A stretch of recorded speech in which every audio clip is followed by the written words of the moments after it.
Hello everyone, since I'm away from home, I'll just do a quick review because I wanted to point out a few things that I think you should consider. At first, we see that Littlefinger asks Sansa to come to Mole's town. She is very angry with him. He tells her that the Blackfish has taken Riverrun back and she might need an army loyal to her only. When she says she has an army, he says her half-brother's army. Did you see what he did there? Not only did he plant a seed of doubt in her mind, he also tried to show that he is loyal to her. He knew that the Lannisters were a lost cause, so he went to the Boltons and married Sansa off to Ramsay. But now that she has escaped, he conveniently comes to help. What I hate about Sansa is that she never learns. She still lets him manipulate her. All of Jon's siblings loved Jon, Arya most of all, but Sansa was always only polite to him. She didn't like him before, but now that they were planning to take Winterfell back, look how she reminds Jon that Jon doesn't have the Stark name, but she does. And she lied to Jon about how she learned about the Blackfish, how easily she let Littlefinger manipulate her again. Then we see Arya fighting with the Waif. I loved how the Waif fought. She is a badass. So Arya is given a task to kill an actress at a theater. When she saw the actors making fun of the Starks, she was so furious, but she did nothing. She has learned from her mistakes. I think she silently added those actors to her list, but she will kill them later. But for now, she wants to learn more, so she is biding her time. Then we see that the children of the forest really created the White Walkers. When Bran confronted her, she said that they were at war with men. I don't get if she's talking about the first men or the Andals, because what she described sounded very much like the Andals. They were the ones who slaughtered the children and burned down the weirwood trees. If you don't know the history of Westeros, I'll tell you a little about it. First, the children of the forest used to live alone in Westeros. Then came the first men. The war went on for years before they formed a pact and lived in peace. This era was known as the Age of Heroes. Then came the long night that lasted a generation, and the White Walkers came for the first time. The first men and the children united to fight them. This was known as the Battle for the Dawn. This is the era of the last hero and Azor Ahai, who fought with his burning sword called Lightbringer. After the White Walkers were defeated, Bran the Builder built the wall with the help of giants, the first men and the children. He also built Winterfell and became the first king in the north. He founded House Stark.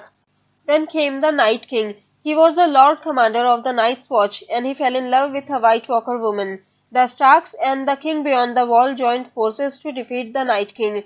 And then came the Andals, who slaughtered the children of the forest and cut down weirwood trees. So my guess is the show is going to merge the First Men and the Andals storyline again. Then we see the King's Moot. As I predicted in my previous videos, Euron Greyjoy did win, and Yara and Theon ran away saving their lives. Euron Greyjoy plans to marry Daenerys so that they can conquer the world together. This might be to show how wrong he is, because Daenerys will never agree to this. In the 6th episode trailer, when Daario says that she is a conqueror, she says that she only takes what's rightfully hers.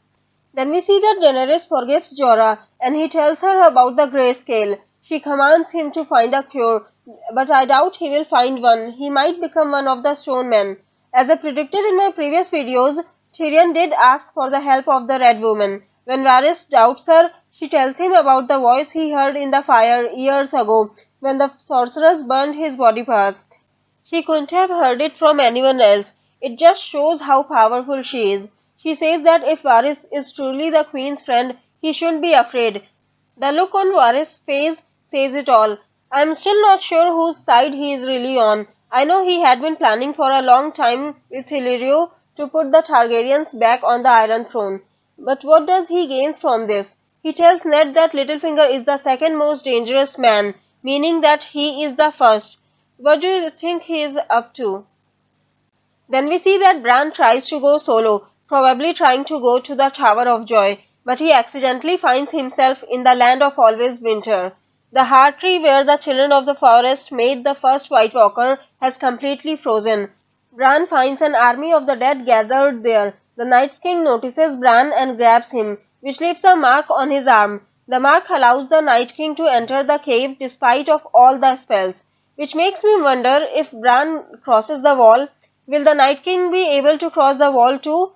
If it's true, the Night King might even let Bran go so that he could cross the wall. That is a scary thought. Now that the three-eyed raven is dead, Bran has become the last Greenseer. Then we see that Sansa and Jon are planning to gather the army, and Jon notices when Sansa says that she has the Stark name. She sends Brienne to River Run. I think Brienne will deliver the message, but the Lannister army will try to get River Run back. That's why we saw Jaime in the Lannister clothes, and judging by Podrick's surrounding, it looks like he is around the Lannister camp when someone grabs him. We just see a hand. It could be Thoros. If you have read the books, you already know what will happen. I still think that Lady Stoneheart will arrive this season, or at least I hope she will. Anyways, Jon and Sansa will go to the Stark's Bannermen to gather their army. Then comes my favorite scene in the whole season. The Night King arrives and enters the cave. As I predicted in my previous videos, the Night King did kill the three-eyed raven. All the children of the forest die trying to save Bran, as he has become the last Greenseer. And we finally find out what happened with Hodor. Bran going back in the past and being in Hodor's head somehow messed him up. He keeps saying hold the door in the present, and in the past his brain gets messed up, making hold the door become Hodor. This shows that Bran does have the ability to change the past, making him more powerful than the three-eyed raven. He might try to change the past again, and might mess up even more. And he might even become the reason for the Night King breaking down the wall.